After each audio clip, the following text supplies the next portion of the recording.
오늘 말씀을 보겠습니다. 마가복음 13장을 먼저 보겠습니다.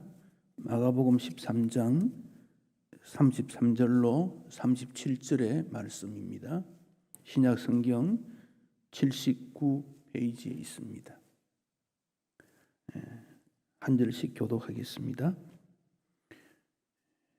주의하라, 깨어 있으라. 그때가 언제인지 알지 못함이라.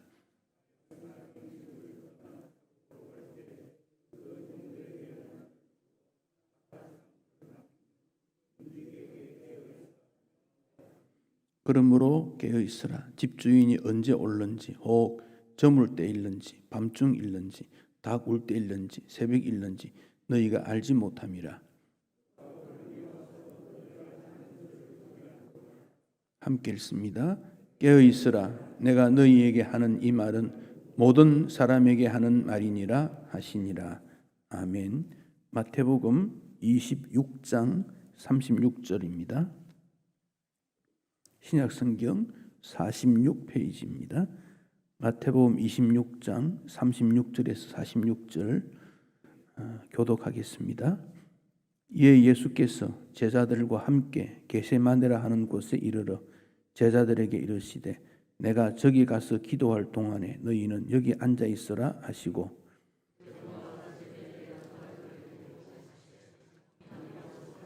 이에 말씀하시되 내 마음이 매우 고민하여 죽게 되었으니 너희는 여기 머물러 나와 함께 깨어 있으라 하시고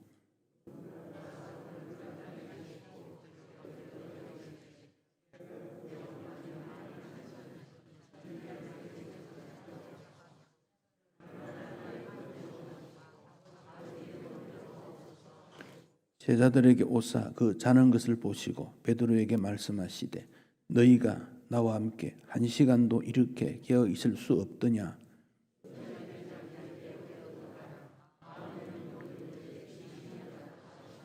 다시 두 번째 나아가 기도하여 이르시되 내 아버지여 만일 내가 마시지 않고는 이 잔이 내게서 지나갈 수 없거든 아버지의 원대로 되기를 원하나이다 하시고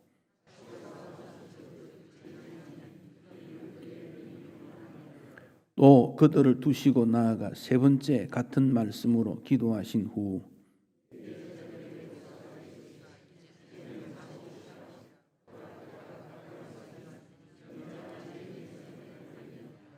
함께 읽습니다. 일어나라 함께 가자. 보라 나를 파는 자가 가까이 왔느니라. 아멘. 오늘 설교 제목을 깨어 기도하는 제자 그렇게 정했습니다. 예수님께서 우리에게 이 본문을 가지고 말씀하신다면 깨어 기도하는 제자가 되라 이렇게 말씀하시리라 생각합니다. 그곳에 있던 제자들이 이 본문을 통해서 설교한다면 깨어 기도하는 제자가 됩시다. 그들은 깨어 기도하지 못했던 것을 안타까이 여기며 깨어 기도하는 자가 제자가 성도가 일꾼이 됩시다. 그렇게 권면하리라 생각합니다. 우리는 나는 깨어 기도하는 제자인가? 이렇게 생각을 해보고 싶습니다. 여러분은 깨어 기도하는 제자입니까? 이런 질문을 던지고 싶습니다. 모든 인류의 죄를 속량하시려고 예수님이 이 땅에 오셨고 3년 동안 제자들과 함께 하나님 나라를 말씀하시고 십자가에서 죽을 것을 여러 번 말씀하셨습니다. 이제 그 막바지에 이르게 된 것입니다. 겟세마네라 하는 곳으로 가셨습니다. 어떤 성경은 겟세마네 이렇게 나오고 어떤 곳은 겟세마네 동산이라고도 나오고 어떤 성경은 그냥 동산이라고도 나옵니다. 크게 말하면 감람원입니다. 넓게 말하면 감람원이고 감람원 안에 겟세마네 동산이 있습니다. 겟세마네라는 뜻은 기름을 짠다 그런 뜻이지요. 기름을 짜듯이 우리 예수님께서 전심으로 기도하신 현장으로 여겨집니다. 예수님께서 십자가 지시기 직전에 이제 조금 있으면 잡힐 거니까 가장 하고 싶었던 일은 무엇이었을까요? 만약 우리가 며칠 뒤에 하나님의 부름을 받아서 천국에 간다, 그걸 안다고 합시다. 그러면 지금 뭘 하겠습니까? 모욕합니까? 자녀들에게 유언 남기겠습니까? 있던 재산 목록 다 정리해서 분배해 주겠습니까? 뭘 하겠습니까? 맛난 음식을 먹거나 혹은 자연이 아름다운 곳에 가서 한 이틀 쉬면서 인생을 마감하겠습니까? 뭘 하겠습니까? 우리 예수님은 아버지 하나님을 만나는 기도의 시간을 가졌다. 그 점을 우리가 생각할 때 우리의 마지막도 기도하며 생애를 마감하면 좋겠다. 그런 생각을 하셔야 되겠어요. 제가 아는 선배 목사님 한 분은 그 형제가 세 분인데 그 아버지가 장로님이었어요. 근데 그 아버지 장로님이 별세하면서 성경을 머리맡에 두시고 열어놓고 보시다가 기도하시다가 그렇게 세상을 떠났습니다. 그것을 잊지 못하겠다 그럽니다. 우리 마지막이 자녀들에게, 후손들에게, 이웃에게 어떤 모습으로 비칠 것인가, 무엇을 남길 것인가, 영원히 남는 것이 무엇일까, 뭘 좀 남겨주었는데 없어져 버리는 것, 오히려 그것 때문에 가슴 치며 괴로워하는 것, 그것보다는 영원히 자녀들의 마음에 남길 수 있는 것은 무엇일까? 그 점을 남겨두면 좋겠습니다. 예수님께서 잡히시던 전날 밤 제자들과 최후 만찬을 하셨고 겟세마네 동산에 가셨습니다. 또 어떤 성경에는 습관을 따라 기도하신 겟세마네 동산이다 그렇게 말했습니다. 그러니까 예수님께서 겟세마네로 가자 했을 때 제자들이 느낄 때에 기도하러 가시는구나 이미 아셨다는 거지요. 그리고 가룟 유다가 그곳에 가면 예수님이 그 시간에 기도하고 있을 거다 알았기 때문에 예수님을 돈을 받고 팔아서 그곳으로 예수님 잡으러 앞서서 갔다는 것이죠. 늘 뭘 했던가 하는 점도 우리가 알 수 있습니다. 그곳에서 기도를 하셨지요. 그리고 제자들에게 내가 여기 머물러 있는 동안 나와 함께 깨어 있으라 그랬습니다. 그 내용적으로 볼 때는 기도에 깨어 있으라 하는 메시지입니다. 그러면 우리가 깨어 있어야 될 게 기도뿐일까요? 예배에 대해서도 깨어 있어야 되고 성도다움에 대해서도 깨어 있어야 되고 섬김에 있어서도 깨어 있어야 되고 특별히 일꾼으로서 깨어 있어야 되고 깨어 있어야 될 부분들이 많다는 것을 짐작하게 됩니다. 왜냐하면 깨어 있지 아니하면 우리 주님 말씀하신 대로 시험에 들지 않도록 시험에 들 수 있기 때문에 그렇습니다.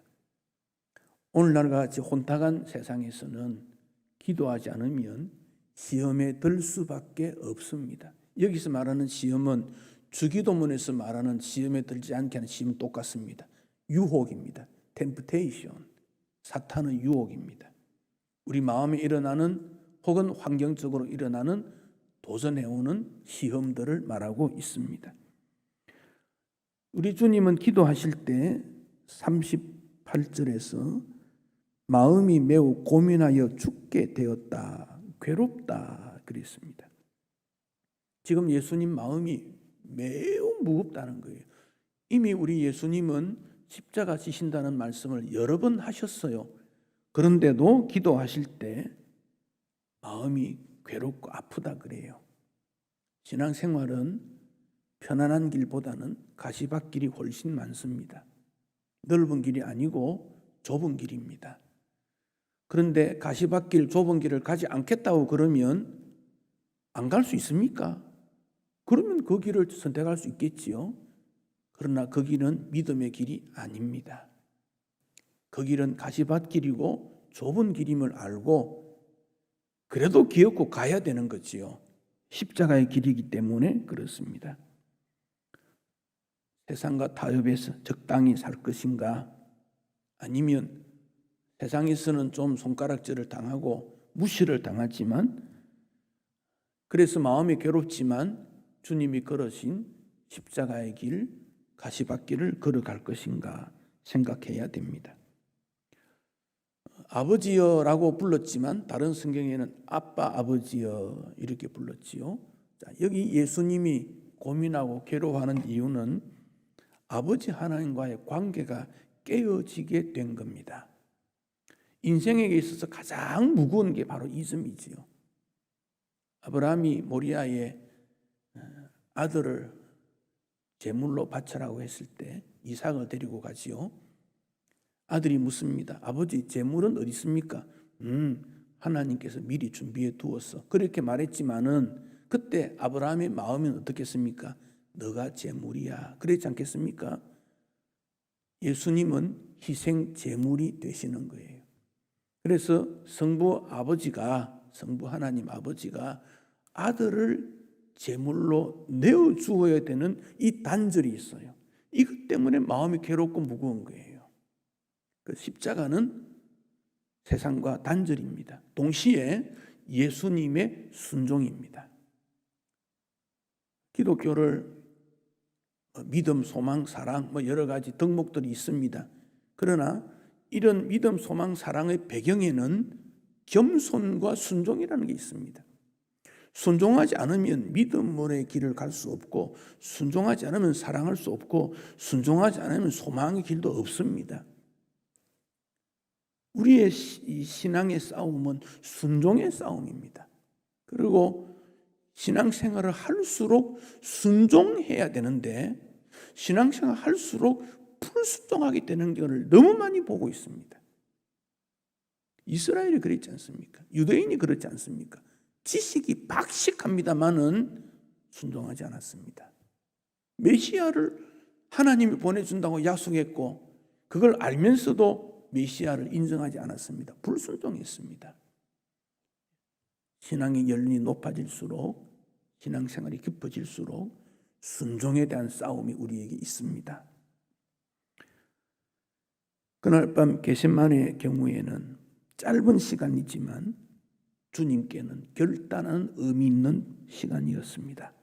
바클레이는 승리를 거두는 고투의 시간이라고 말했고 스탬퍼스는 무서운 투쟁의 시간이라고 하고 메투엘리는 위대한 고민의 시간이었다고 하고 칼빈은 죽음의 공포와 맞선 씨름이었다. 예수님에게 있는 결정적인 밤이 겟세마네의 밤이었고 그래서 제자들에게 기도하기를 부탁하기도 하고 이런 일이 제자들에게 있기 때문에 깨어 기도할 것을 말씀하시고 그러나 제자들은 졸았다 그랬습니다. 졸았다. 기도할 때 졸 수 있습니다. 그러나 졸더라도 깨어 정신을 차리고 주님 앞에 나아가야 됩니다. 457장 찬송에 보면 겟세마네 동산의 주를 생각할 때 나를 항상 버리고 주를 따라가겠는가? 빌라도의 뜰에 선 주를 생각할 때 참고 묵묵히 갈 수 있겠는가? 갈보리산 올라간 주를 생각할 때 십자가 지고 주를 따르겠다. 고백을 하고 있습니다. 457장 찬송을 겟세마네 동산의 주님을 생각하며 부르면 좋겠습니다.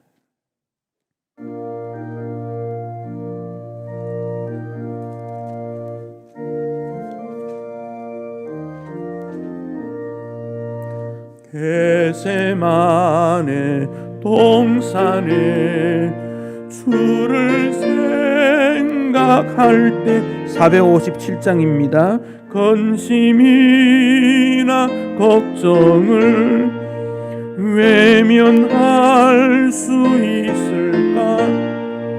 나를 항상 버리고 주를 따라가겠네. 빌라도의 뜰에선 주를 생각할 때에 수치됨과 아픈 것 못 견딜 수 있을까? 길이 참고 묵묵히 주를 따라가리라. 빌라도 갈보리산 올라간 주를 생각할 때에 나의 받는 괴로움을 비교할 수 없으리.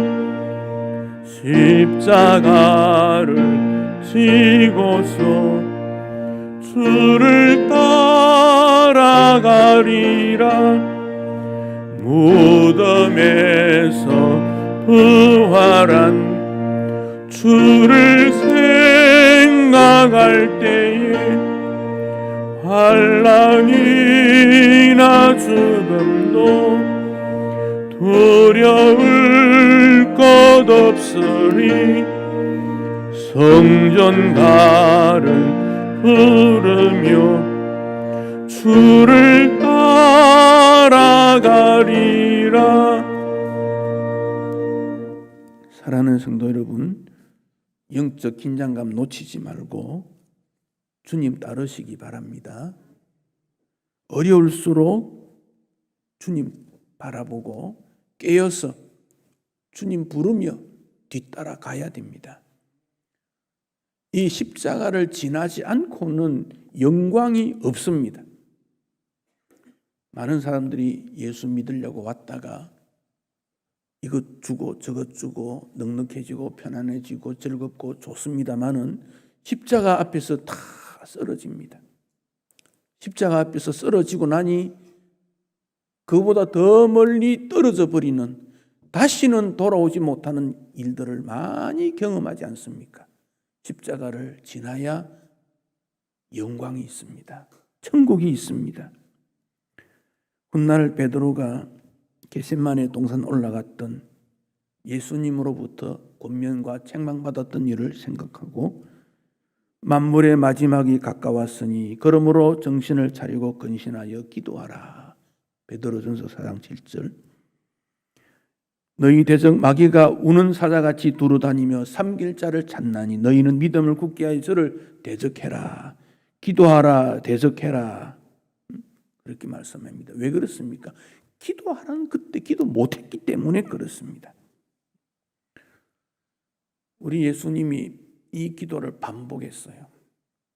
우리가 모여서 기도하면 내용이 갖추어져 있고 하나님 영광, 찬양, 감사, 고백, 소원, 간구 이렇게 절차대로 기도하기 쉽지 않습니다. 그냥 본론적으로 주님 이 문제 해결해 주시, 빚 좀 갚아주세요, 자녀 입학해 주세요, 건강해 주세요, 이건 너무 힘듭니다, 그렇게 나오지 않습니까? 처음부터 서론, 본론, 결론 이게 어렵습니다. 근데 기도하다 보면 반복된 기도이지만 하다 보면 정리가 돼요. 그러니까 우리 예수님께서도 아빠 아버지 이 잔을 물려서 주십시오 라고 하다가 나중에는 아버지의 뜻대로 그게 돌아가지 않습니까? 정리가 되는 거예요. 우리의 기도도 그래요. 처음에는 어수선하고 앞뒤 말이 안 맞고 분산적이고 또 이렇게 하나님 생각하다가 그만 돌아와서 내 건강, 내 가족 이렇게 돌아오고 또 교회 하다가 언제 보면 또 나로 돌아오고 국가 조금 하다가 또 돌아오고 전부 자기를 중심한 기도가 대부분이죠. 그 당연한 일입니다. 그러나 기도하면 점점 정리가 됩니다. 아버지의 뜻대로. 주기도문에서 그렇지 않습니까? 하늘에서 이미 이루어진 그 하나님 아버지의 뜻이 이 땅에 이루어지기를 그렇게 기도하게 되는 거예요. 그래서 기도는 하나님과의 대화다. 많은 시간을 보내어야 됩니다. 그런데 기도가 끝나니까 이제 예수님께서 제자들을 깨웁니다. 이제 자고 쉬라. 때가 가까웠으니 인자가 팔리느니라. 이제 가야 된다. 어떤 면에서는 예수님께서 제자들 깨워서 이놈들 기도도 못해. 끝났어. 나는 내 길 갈 거야. 혹시 그럴는지도 몰라요. 우리가 주님 앞에 어떤 일을 해보면 동의하지 않는 사람들 많으면 그래야만 너희는 오지마 너 마음대로 해 나는 이리 할 거야 그래 버리지 않습니까?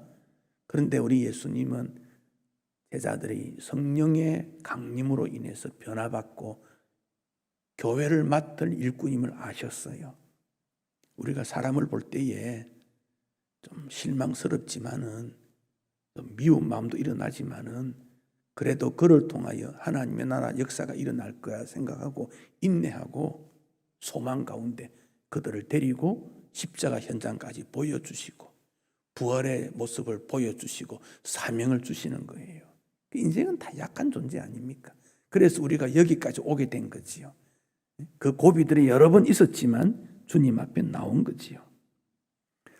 왜 제자들이 깨어있지 못했을까요? 예수님의 생각과 제자의 생각이 달랐어요. 이 시간이 아마 밤 12시나 1시쯤 되었을 거예요. 굉장히 피곤해요. 그날 아침에 하루 종일 일했거든요. 수고했는데 좀 쉬어야지 그런 생각도 있었을 거예요. 예수님은 곧 잡힐 걸 아시고 예수님 고민과 내 고민이 달랐기 때문에 그래요. 목적이 달랐어요. 그래서 예수님 따로 나 따로 신앙생활은 예수님과 내가 하나가 되는 건데 이게 분리되어 있으니까 믿음 생활에 즐거움이 없어요.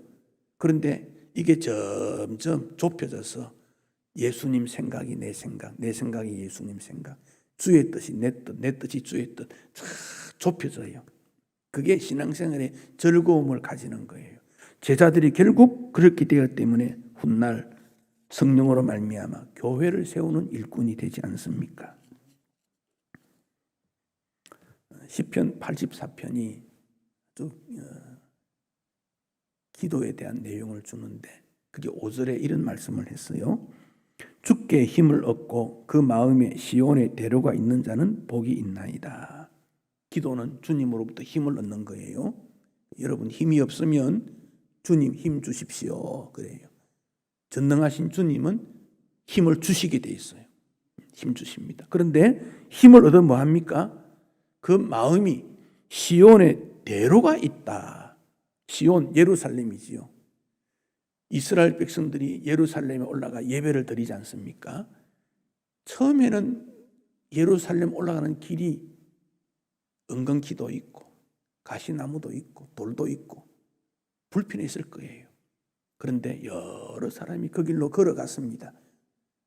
수십 명이, 수백 명이, 수천 명이 오래도록 그 길로 가니까 길이 넓어지고 단단해졌다 그런 말이지요. 그러니까 앞서서 개척하는 분은 이 대로 시온을 향한 대로 기도하라는 것이 굉장히 중요합니다. 개척자에게 요구되는 일입니다. 십자가는 하나님께서 희생제물로 예수님을 내어주었는데 그때 예수님은 자원하는 마음으로 그것을 받아들이는 순종이었거든요. 그래서 십자가의 길이 순종의 길입니다. 여러분 얼마나 순종하시는지요? 불순종이 훨씬 많습니다. 주님 섬기는 일에 대해서 얼마나 하고 있습니까? 주님 사모하십니까? 나를 행복하게 해 주어서 즐거운 게 아닙니다. 내 문제가 해결되었기 때문에 아닙니다. 하나님 사모하는 마음과 주님과 내가 하나가 되기 때문에 거기에 기쁨이 있고 감사가 있는 거지요. 그러니까 바울이 기도했을 때 응답되지 못했을 때도 하나님으로부터 만족함을 얻게 되고 내 은혜가 너에게 족하다. 하나님의 은혜가 나에게 만족했다. 그런 고백을 하지 않습니까? 예수님께서 이런 십자가 지시기 전에 마태이 25장에서 천국 비유를 말씀하시면서 열처녀 비유했어요. 우리 잘 아는 내용이지요. 등을 다 준비했는데 5은 기름이 없었다. 그 내용이지요. 신랑이 밤중에 왔습니다. 10명이 다 잤습니다.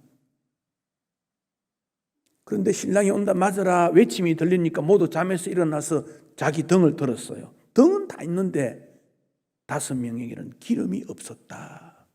기름이 뭘까요? 어떤 분은 성령이다 그리 말하는데 좀 더 확대 해석해 보면 예수님 맞을 인격, 예수님 맞는 믿음, 한마디로 말하면 깨어있지 않았다 그 말입니다. 주님이 재림하신다는 것을 인정하지 않는 마음이다 그렇게 볼 수 있어요. 오늘 주님 앞에 나올 때 등이 다 있어요. 주님 앞에 나온 우리 등이에요. 등 들고 온 거예요. 형식적인 것, 외형적인 것 다 갖고 있어요. 그런데 그 속에 담겨 있어야 될 게 없다 그 말이에요. 겉모습은 다 성도고 직분자고 하나님의 말씀을 믿는 자고 예수의 제자의 길을 걷는데 그 속에 인격이 부족해요. 믿음이 없어요. 성령의 역사가 없어요. 예수님이 담겨 있지 않아요. 마가 13장 읽었던 본문을 보면 우리 주님께서 마지막 문지기에 대한 말씀들을 하시면서 33절에 주의하여 깨어있으라 그랬어요. 주의하라 깨어있으라. 그때가 언제인지 알지 못한다.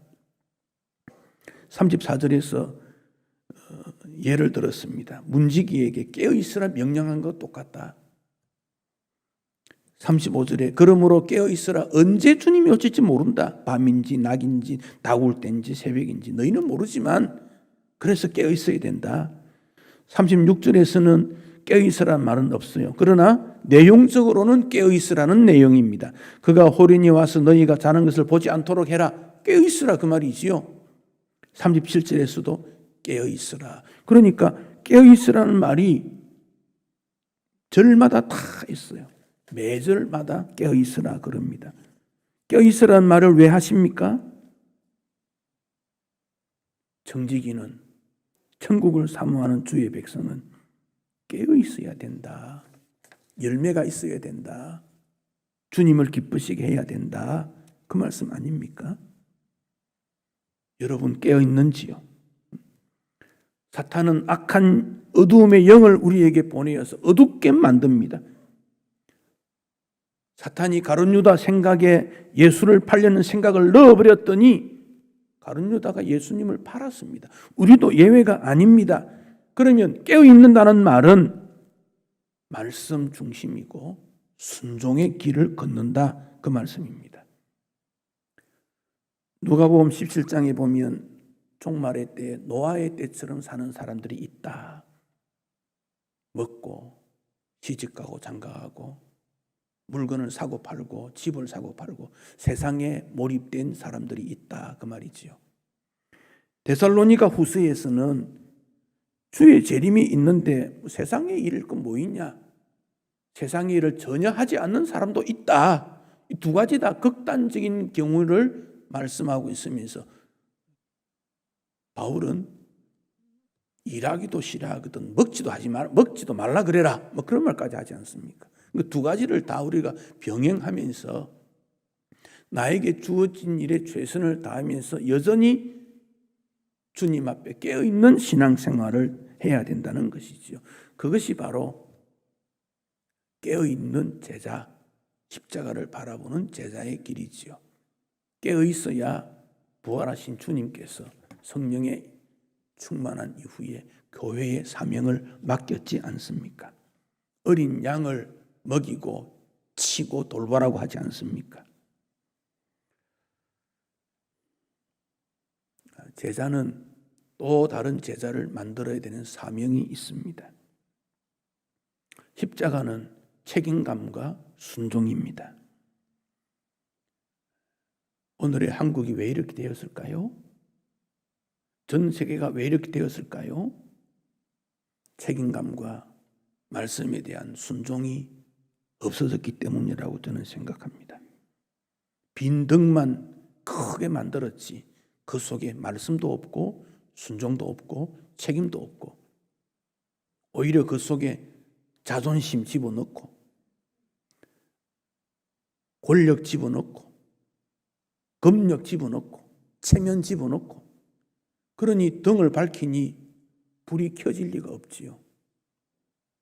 사랑하는 성도 여러분, 예수님 바라보고 십자가 지신 예수님 앞에 나는 어떤 길로 가야 할 것인가?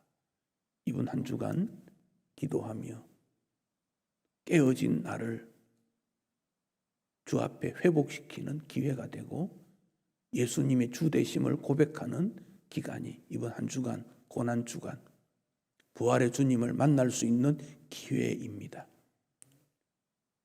깨어있는 제자가 되시기를 축복합니다.